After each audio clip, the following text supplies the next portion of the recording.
Hello and welcome to KitPlus TV, supported by Mediaproxy. Now, recently we reported on the new rainbow and double rainbow from Quasar Science. Now, these are linear LED units for motion picture and digital content creatives.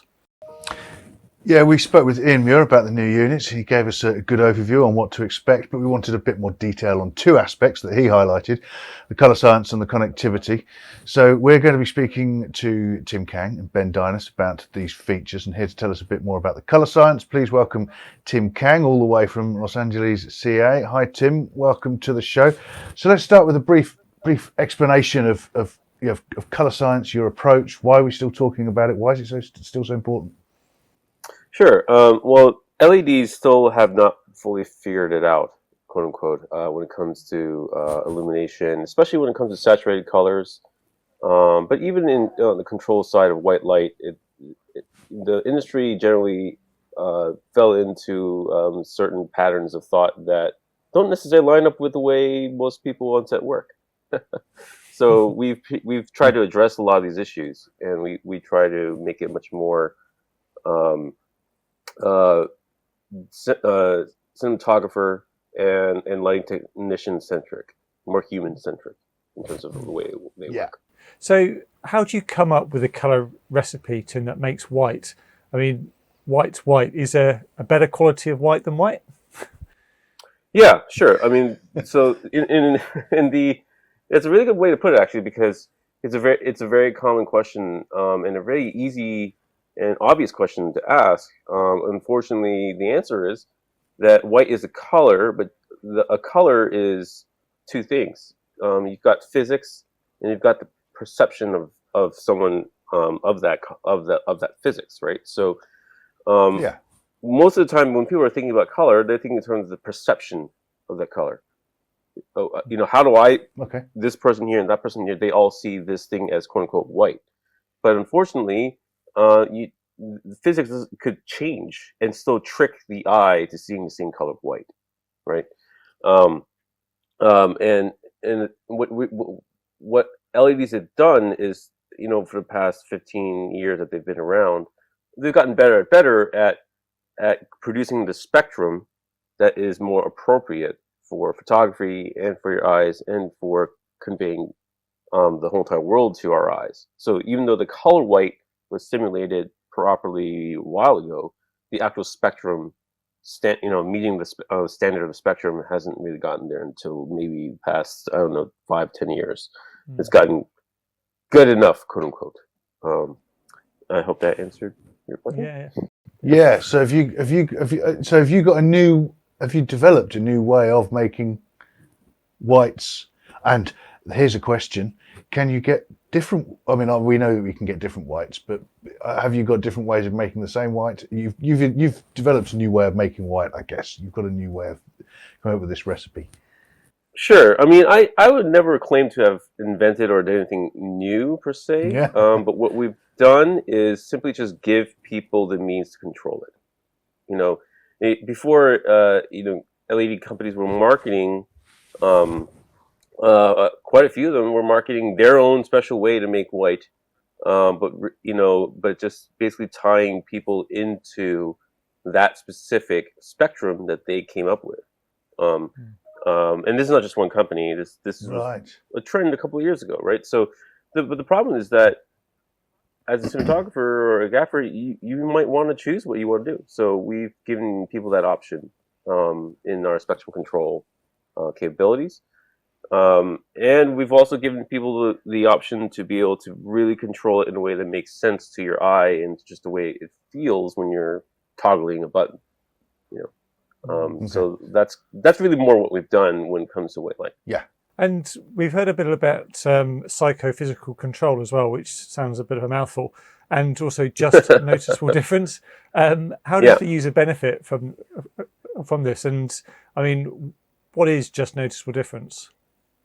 Sure. Yeah. I mean, there's in the world of color science, there is a practice called psychophysics. This is the basis of all color science.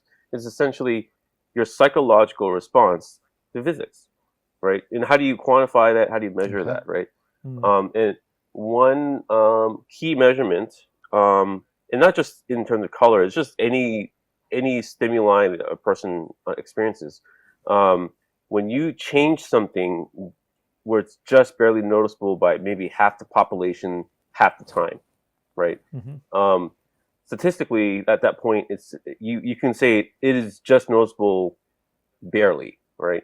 That is called a just noticeable difference, and it can apply to even sound. It can be, volumes, brightness. It can apply a lot of different things. But what we've done, at least with color control, is give people a color palette, essentially, that is the most precise color palette that you can get for white light. And I think that's something that, when you're on set, in at least in the U.S., for example, someone needs to change something by a skosh or an inch or a millimeter.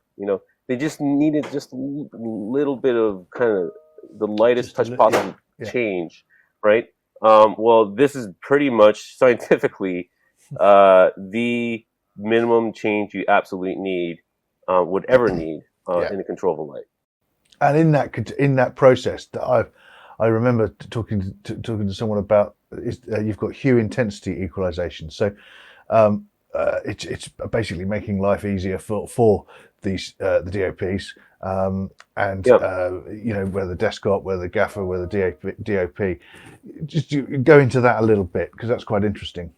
Sure. Yeah. Well, the biggest problem that LEDs have posed for productions for maybe, I would say, 10 years, besides color rendition issues with white, the biggest problem they pose with the promise of color or saturated color is that there's just no way to know how to expose for it. Like photographic exposure. Right. When people are using light meters, or even just the auto exposure meter in the cameras, stills cameras, let's say, they're predicated upon green light. That whole standard and the standard you're using to meter something is based off of green light. So as soon as something's not green anymore, you're not getting the accurate meter. So you can't possibly even, think about getting an accurate exposure without doing a lot of guesswork, right? What we've done basically is we did the work. We did the work to just balance the spectral, intensity, the output of the actual light, to white light, to 4,300 Kelvin white light as a starting point, so that now what you could do to set your color exposure is you set your fixture to white, get the proper exposure for white, and then you dial in your saturation to even 100%, and it automatically just balances out the intensity. You're still exposed. It really should just be that simple. Yeah, and it should just be that simple. I mean, a lot of the stuff that we've done, in a nutshell, it's complicated to explain because it's so simple.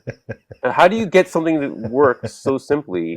Is you got to do all this work behind the scenes just to make it work, and that's really what it boils down to. Because it didn't work properly before. Yeah, you're fixing it. Exactly. I mean, like fixtures, saying like I want to have 50 Kelvin increments or 10 Kelvin increments. Like who thinks like that? No one really thinks in terms of kelvins.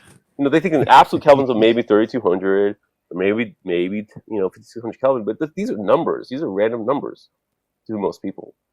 I just want it to go orange and I want it to go blue, and that's basically the idea. Or I just want it, I just want this color to be saturated. Well, I'll just throw it to that color, and it should just be correct in camera. It should just be exposed in camera, and that's basically what it comes down to. All the gobbledygook, all the technical speak. Yeah. So I can see how this level of color control can help in the real world. Does it have a place in the virtual world as well? Yeah.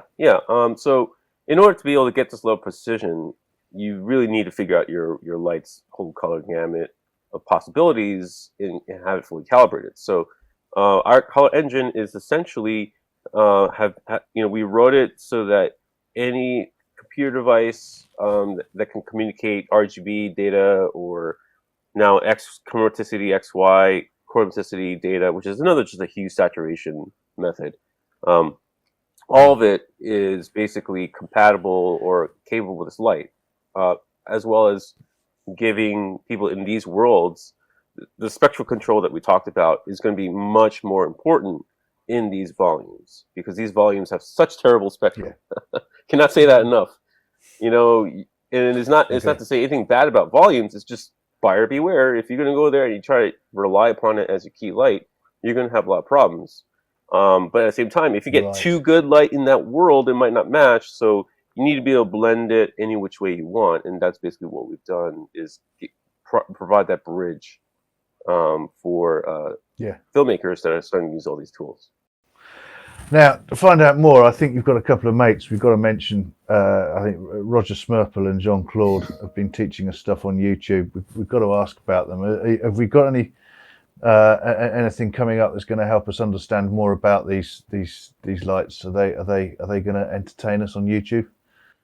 Oh yeah, certainly. And Roger, he's the one I relate to more. Even though I'm a cinematographer, Jean-Claude is just I don't. There's nothing against the French. I love the French. So there's nothing about him being French. It's just that with his proclivities, he's very esoteric. He's very out there. There you go. And Roger's a lot more down to earth. He's the kind of guy that I would like to hang out with at the pub and have a pint or two or three. Brilliant. Thanks, Tim. So where should we send people to find out more? You can go to our website, quasarscience.com. There's actually a help section with all this stuff that I've talked about detailed. Probably more than you'd ever want. But it's definitely there. Brilliant. That's fantastic. Thank you very much indeed, Tim. So head over to that website there. You can find everything you want to know. Thanks also to Mediaproxy for their support of KitPlus TV, and thank you for watching. Don't forget to subscribe to our channel, and all these chats are available as podcasts if you're on the move. We'll see you next time.